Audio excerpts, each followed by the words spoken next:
Salut mes petits biologistes, on se retrouve aujourd'hui pour faire un tutoriel du logiciel GeniGen 2. Alors GeniGen 2, vous allez le retrouver sur internet en saisissant GeniGen 2 dans votre moteur de recherche favori. Il faut aller sur le site de l'Académie de Nice et vous allez retrouver cet outil qui a été créé par Philippe Cosentino, que je remercie chaudement au passage. Alors voilà comment ça se présente, hein. Un écran très simple, très joli, très épuré, ça c'est vraiment sympa.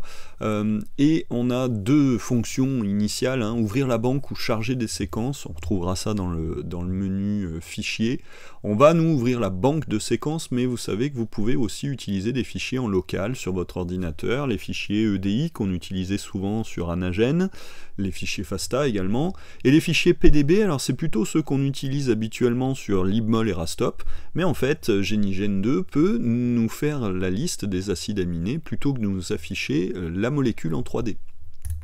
Donc on va ouvrir la banque de séquences et on va aller chercher quelque chose d'un peu simple. On s'imagine travailler plutôt sur des choses typiques de seconde, ABO par exemple, la comparaison des allèles groupes sanguins ABO. Donc vous voyez qu'on peut faire une recherche et retrouver très facilement les séquences de la banque. Je vais charger ces séquences et on voit tout de suite toutes les séquences d'ADN, hein, la suite des nucléotides, ATG, C, etc. Ça, c'est la séquence d'ADN ou séquence de nucléotides dans l'ADN. Donc on voit qu'on a les trois allèles. Première chose à maîtriser, vous voyez qu'ici, on peut, en survolant, avoir des infos. Par exemple, on voit que c'est Homo sapiens, donc c'est les séquences humaines, et on voit aussi que ce gène, le gène de la glycosylase, et les trois allèles sont portés par le chromosome 9. Ce qu'on a d'autre ici, on le voit, c'est qu'on a un curseur là pour passer de l'un à l'autre, et on voit qu'on a un petit système coloré pour voir si ça ressemble ou pas. Alors visiblement, il y a un moment là où ça devient très différent, vous voyez, donc là on l'affiche à l'écran. On va voir tout à l'heure qu'on peut peut-être obtenir quelque chose d'un peu mieux. Donc on a dit, dans le menu fichier, il y a ouvrir et charger, ça c'est ce qu'on vient de faire. Vous pouvez aussi créer une séquence. Donc vous écrivez votre séquence, là par exemple la TGTC, bon j'ai mis un 5 au milieu, ça ira pas terrible, mais on va ajouter la séquence, paf, voilà, donc j'ai une séquence sans nom ici. Bon alors bien sûr, si je fais un clic droit, je vais pouvoir faire différentes choses, la renommer par exemple, la modifier, la dupliquer, la déplacer, remonter d'une ligne, etc. Donc vous voyez qu'on peut aller soit directement en haut, soit remonter d'un cran. Transcrire, traduire, créer le brin complémentaire et même rechercher sur BLAST. Alors BLAST, c'est un outil qui vous permet, à partir d'une séquence inconnue par exemple, de dire bah tiens, qu'est-ce qui existe dans les bases de données mondiales sur cette séquence. Donc vous pourriez même saisir une séquence au hasard et cet outil vous dira si elle existe. Alors là, par exemple, si on blastait les séquences des allèles A, B ou O, eh ben on pourrait simplement se dire, tiens, est-ce qu'il n'y en a pas aussi chez le chimpanzé, chez le gorille, etc. Alors là, bah, moi je vais juste supprimer la séquence que j'ai créée, puisqu'elle sert à rien, hein. C'était juste pour vous montrer comment on fait pour créer une séquence.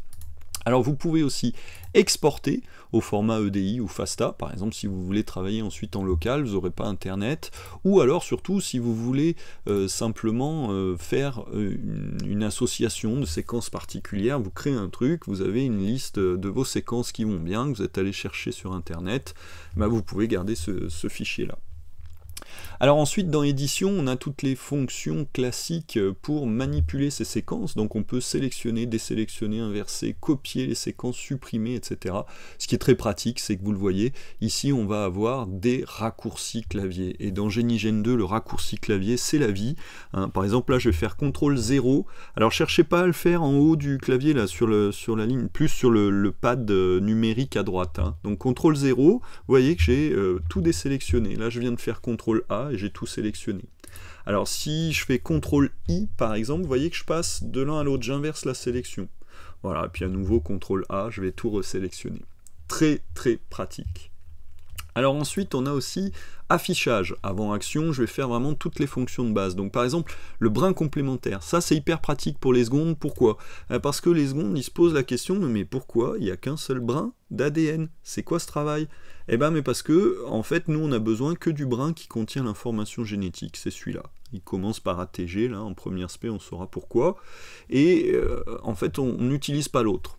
Alors du coup, là on peut quand même l'afficher en grisé, donc on comprend mieux, quoi, parce qu'on se dit, ah oui, d'accord, donc là il y a une molécule à 2 brins, là il y a une molécule à 2 brins, et ainsi de suite. Bon, après, la seconde, on va toujours travailler comme ça, juste avec un brin. Alors vous avez aussi le tableau du code génétique, et vous pouvez changer les abréviations. Alors, dans les options, il y a aussi pas mal de choses. Il y en a une notamment que je vais utiliser là, c'est la coloration des résidus. Donc, par exemple, vous pouvez passer sur quelque chose qui est plus tranché en couleur pour les daltoniens, et vous pouvez aussi carrément supprimer la couleur. Alors, je dis ça, là, c'est plus pour les profs, peut-être. Si vous voulez faire une capture d'écran pour votre DS ou votre DM, ben, vous pouvez carrément faire sauter ça, parce qu'après, à la photocopieuse, c'est toujours un peu la galère, on ne sait jamais si ce sera trop clair, trop sombre, donc autant utiliser cette option. Alors après, il y a tout un tas d'autres choses, notamment la numérotation, hein, mais on peut l'obtenir, la numérotation, par un double clic. Alors on voit pas pour l'instant l'intérêt, mais je vais vous montrer juste après à quoi ça sert. Vous voyez qu'il y a 2 numérotations possibles, ici on numérote les nucléotides. Alors du coup, on a déjà quand même bien balayé notre travail, on peut aussi, oui, ici travailler en plein écran. Maintenant, nous, là, ce qu'on va faire, c'est étudier attentivement cet onglet Action. Dans l'onglet Action, on verra peut-être pas tout, hein, mais on est d'accord, on va surtout travailler sur Aligner, et puis juste après, Transcrire et Traduire. Alors vous voyez aussi qu'on peut inverser les séquences, convertir en brins complémentaires. Bon, là, ce sera quand même moins courant à utiliser. Enzyme de restriction, je vais me le réserver pour une autre vidéo. Donc déjà, première chose, on va pouvoir aligner les séquences. Pourquoi faire? Eh bien pour voir si elles se ressemblent. Alors vous voyez que là déjà il y a un truc énorme, c'est que ici, lui il avait l'air de nous dire que c'était partout pas pareil. Et donc là les élèves, des fois ils me disent, oh bah ouais, il y a beaucoup de mutations, il y a tout ça, tout ça, tout ça. Non, non, non, non, il n'y a pas tant de mutations que ça, regardez bien. Quand on a aligné, ce qui se passe, c'est qu'en fait, on va se retrouver avec ça là, un tiré. Ça veut dire que ici, il y a un nucléotide qui a sauté, qui s'est retrouvé éliminé, et par contre après le reste est bon. Et donc tout l'intérêt d'aligner, c'est de montrer que en fait, alors que là on pourrait croire que c'est tout différent, non, non, non, il n'y a que 1, 2, 3, 4, 5 mutations. Et ça va nous permettre d'être sûr des différences entre les deux. Voilà, là encore, on peut avoir information sur la séquence, et on est d'accord que on se retrouve avec, par exemple, le nombre de nucléotides, le nom du gène, le chromosome, etc. Un peu ce qu'on avait ici, hein, qu'on peut retrouver ici avec information sur la séquence. Alors maintenant, ce que je vais vous montrer, c'est ce qu'on va faire plutôt en première spray, on va transcrire et ou traduire des séquences.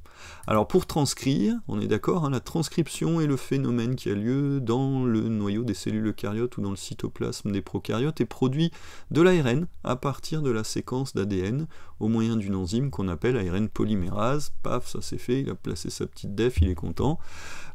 Alors par contre, pour GeniGen 2, il nous manque là, brin non transcrit ou transcrit, lequel on prend. Ah, c'est la galère. Ça, en fait, les élèves savent jamais. Alors moi, je vais essayer de trancher. Je vais quand même vous expliquer d'abord, mais je vais essayer de vous faire retenir un truc par cœur. C'est pas bien, mais ce sera mieux que de se planter. Bon, du coup, le brin transcrit, eh bien, si on le choisit, là, on aura le complémentaire. Sauf que quand on regarde ici, on a ATG. ATG, c'est le codon d'initiation. Et ATG, ça veut aussi dire qu'on est sur de l'information génétique. C'est l'information génétique, là. Hein. L'autre brin, c'est le complémentaire de l'information génétique. Mais du coup, ça veut dire que si j'utilise lui pour transcrire, eh bien en fait, je vais obtenir le complémentaire de l'information génétique. Donc en gros, pour transcrire, quand on a ici ATG, on va choisir transcrire sur un brin non transcrit. Donc si ATG, vous choisissez brin non transcrit. C'est ça le résumé de tout mon blabla. Là. Et donc bien sûr qu'on a la même séquence, sauf que tous les T sont transformés en U. Alors là on a dit qu'avec CTRL-I, on inverse la sélection, tip top, donc là on peut passer de l'un à l'autre. Et on peut traduire les séquences, bon alors sauf qu'en fait vous pouvez traduire les séquences d'ADN, ou d'ARN en fait, on s'en fiche, hein, parce qu'il va passer directement de l'un à l'autre sans se questionner. Alors on va prendre plutôt à partir du premier codon d'initiation, mais vous êtes d'accord que comme ici le codon d'initiation il est en 1, quel que soit le choix que je fais ici, ça reviendra au même. Certaines fois, l'ATG il va peut-être être à la position 50, il faut faire gaffe quoi. Parce que si vous traduisez brute force à partir du numéro 1, ça va peut-être raconter n'importe quoi. Donc on va traduire ici, et puis du coup, on se retrouve avec la séquence d'acides aminés des protéines correspondant à l'allèle A, B et O des groupes sanguins. Donc du coup, on a ici MET, ALA, etc. Donc ça, vous allez pouvoir les retrouver sous cette forme-là très souvent, hein, c'est les codes à 3 lettres des acides aminés. Et puis, bah, par exemple, là, on pourrait aussi dire, je vais sélectionner que cela, et je vais aligner. Alors pour aligner, vous avez vu tout à l'heure, il y a un raccourci là, Alt-A. Donc après, moi, j'utilise plus que ça, hein, vous voyez. Et donc, on va se retrouver ici avec des différences qui sont assez importantes, hein, on est d'accord. C'est-à-dire que autant au niveau de la séquence d'ADN, il y avait peu de différences, autant au niveau de la séquence de protéines, c'est quand même assez différent. Mais pourquoi? Bah parce qu'une délétion, ça va poser problème. C'est qu'un nucléotide supprimé, ça fait qu'après, tout le reste des codons, ils sont décalés. C'est ce qu'on appelle un décalage du cadre de lecture. Donc ça crée des choses très différentes alors qu'il n'y a qu'un seul nucléotide qui est supprimé. Et voilà, j'ai à peu près tout dit sur les fonctions de base de GeniGen2, j'espère que vous avez compris comment ça fonctionne. Surtout, entraînez-vous, c'est ça la clé de la réussite, il faut savoir le faire et pas découvrir les choses. Je vous remercie pour votre attention, je vous souhaite une très bonne journée et à très bientôt sur ma chaîne YouTube.